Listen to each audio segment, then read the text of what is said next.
Ramesh 8th class का student था। वे जब क्लास में होता तब बाहर खेलने के बारे में सोचता और जब खेलने का मौका मिलता तो वो कहीं घूमने के बारे में सोचता। इस तरह वे कभी भी अपने प्रेजेंट को एंजॉय नहीं करता, बल्कि कुछ न कुछ आगे के बारे में सोचा करता। उसके घर वाले और दोस्त भी उसके इस आदत से परेशान थे। एक बार रमेश अकेले ही पास के जंगल में घूमने निकल गया। थोड़ी देर चलने के बाद उसे थकान हो गई और वो वहीं नरम घास पर लेट गया। जल्द ही उसे नींद आ गई और वो सो गया। सोने के कुछ देर बाद एक आवाज आई, रमेश रमेश। रमेश ने आंखें खोली तो सफेद कपड़ों में एक परी खड़ी थी। वे बहुत सुंदर थी और उसने अपने एक हाथ में जादुई छड़ी ले रखी थी और दूसरे हाथ में एक मैजिकल बॉल थी जिसमें एक सुनहरा धागा लटक रहा था। रमेश परी को देखकर खुशी से झूम उठा और कुछ देर परी से बातें करने के बाद बोला, आपके हाथ में जो छड़ी है उसे तो मैं जानता हूँ, पर आपने ये जो मैजिकल बॉल ली हुई है उससे ये सुनहरा धागा कैसे लटक रहा है? परी मुस्कुराई, रमेश, ये कोई मामूली धागा नहीं है। दरअसल ये तुम्हारे जीवन की डोर है। अगर तुम इसे हल्का सा खींचोगे तो तुम्हारे जीवन के कुछ घंटे कुछ सेकंड्स में बीत जाएंगे।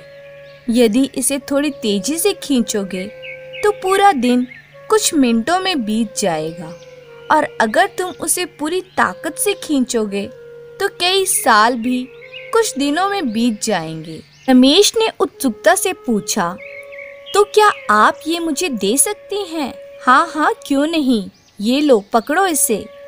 पर ध्यान रहे, एक बार अगर समय में तुम आगे चले गए तो पीछे नहीं आ सकते। परी ने जीवन की डोर रमेश के हाथों में थमाते हुए कहा और फौरन अदृश्य हो गई।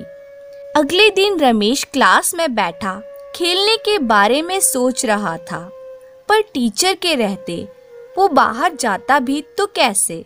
तभी उसे परी द्वारा दी गई सुनहरे धागों वाली बॉल का ख्याल आया। उसने धीरे से बॉल निकाली और डोर को जरा सा खींच दिया। कुछ ही सेकंड्स में वो मैदान में खेल रहा था। रमेश ने मन ही मन सोचा, वाह, मजा आ गया।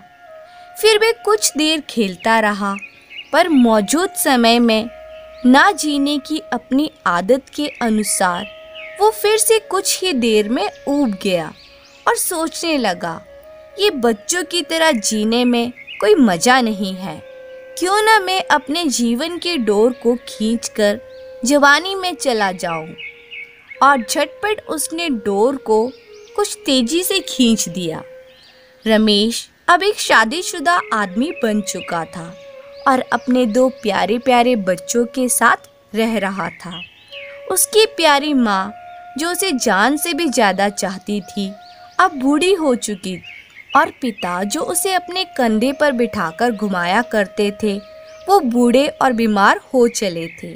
इस परिवर्तन से रमेश अपने माता पिता के लिए थोड़ा दुखी जरूर था, पर अपना परिवार और बच्चे हो जाने के कारण उसे बहुत अच्छा महसूस हो रहा था। 1-2 महीने सब ठीक ठाक चला, पर रमेश ने कभी अपने वर्तमान को आनंद के साथ जीना सीखा ही नहीं था। कुछ दिन बाद वे सोचने लगा, मेरे ऊपर परिवार की कितनी जिम्मेदारी आ गई है। बच्चों को संभालना इतना आसान भी नहीं, ऊपर से ऑफिस की टेंशन अलग है। माता पिता का स्वास्थ्य भी ठीक नहीं रहता। इससे अच्छा तो मैं रिटायर हो जाता और आराम की जिंदगी जीता। और यही सोचते सोचते उसने जीवन की डोर को पूरी ताकत से खींच दिया। कुछ ही दिनों में वो एक 80 साल का वृद्ध हो गया। अब सब कुछ बदल चुका था। उसके सारे बाल सफ़ेद हो चुके थे, झुर्रियाँ लटक रही थी। उसके माता पिता कब के उसे छोड़कर जा चुके थे। यहाँ तक कि उसकी प्यारी पत्नी भी किसी बीमारी के कारण मर चुकी थी। वो घर में बिल्कुल अकेला था। बस कभी कभी दूसरे शहरों में बसे उसके बच्चे उससे बात कर लेते। लाइफ में पहली बार रमेश को एहसास हो रहा था कि उसने कभी अपनी जिंदगी को एंजॉय नहीं किया। उसने ना स्कूल डेज में मस्ती की, न कभी कॉलेज का मुंह देखा। वह ना कभी अपनी पत्नी के साथ कहीं घूमने गया और ना ही अपने माता पिता के साथ अच्छे पल बिताए।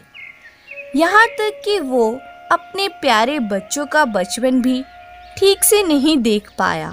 आज रमेश बेहद दुखी था। अपना बीता हुआ कल देखकर वे समझ नहीं पा रहा था कि अपनी बेचैनी और व्याकुलता में उसने जीवन की कितनी सारी छोटी छोटी खुशियाँ यूं ही गंवा दी। आज उसे वो दिन याद आ रहा था जब परी ने उसे वो मैजिकल बॉल दी थी। एक बार फिर वे उठा और उसी जंगल में जाने लगा और बचपन में वो जिस जगह परी से मिला था वही मायूस बैठ अपने आंसू बहाने लगा। तभी किसी की आवाज आई, रमेश रमेश। रमेश ने पलटकर देखा तो एक बार फिर वही परी उसके सामने खड़ी थी। परी ने पूछा, क्या तुमने मेरे स्पेशल गिफ्ट को एंजॉय किया? रमेश निराश होते हुए बोला, पहले तो वो मुझे बहुत अच्छा लगा, पर अब मुझे उस गिफ्ट से नफरत है। रमेश क्रोध में बोला, मेरी आंखों के सामने मेरा पूरा जीवन बीत गया और मुझे इसका आनंद लेने का मौका तक नहीं मिला। हाँ, अगर मैं अपनी जिंदगी नॉर्मल तरीके से जीता तो उसमें सुख के साथ दुख भी होता, पर मैजिकल बॉल के कारण मैं उनमें से किसी का भी अनुभव नहीं कर पाया। मैं आज अंदर से बिल्कुल खाली महसूस कर रहा हूँ। मैंने ईश्वर का दिया ये अनमोल जीवन बर्बाद कर दिया। परी ने कहा, तुम्हें तो मेरे तोहफे के शुक्रगुजार होना चाहिए, पर बजाय शुक्रगुजार होने के तुम उसकी बुराई कर रहे हो। खैर, मैं तुम्हें एक और गिफ्ट दे सकती हूँ, बताओ क्या चाहिए तुम्हें? रमेश को यकीन नहीं हुआ कि उसे एक और वरदान मिल सकता है। वे खुशी से भावुक होते हुए बोला, मैं फिर से वही पहले वाला स्कूल बॉय बनना चाहता हूँ।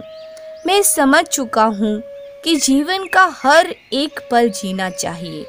जो अभी को कोसता है वो कभी खुश नहीं हो पाता, उसका जीवन खोखला रह जाता है। प्लीज़ मुझे मेरे पुराने दिन लौटा दो। तभी एक आवाज़ आती है, उठो बेटा, तुम यहाँ इस जंगल में कैसे आ गए?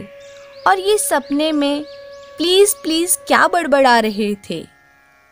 रमेश आंखें खोलता है। अपनी माँ को आंखों के सामने देखकर वे कसकर उनसे लिपट जाता है और फूट फूट कर रोने लगता है। वह मन ही मन परी का शुक्रिया अदा करता है और कसम खाता है कि अब वो जीवन के अनमोल पलों को पूरी तरह जिएगा और कल के बारे में सोचकर अपने आज को बर्बाद नहीं करेगा।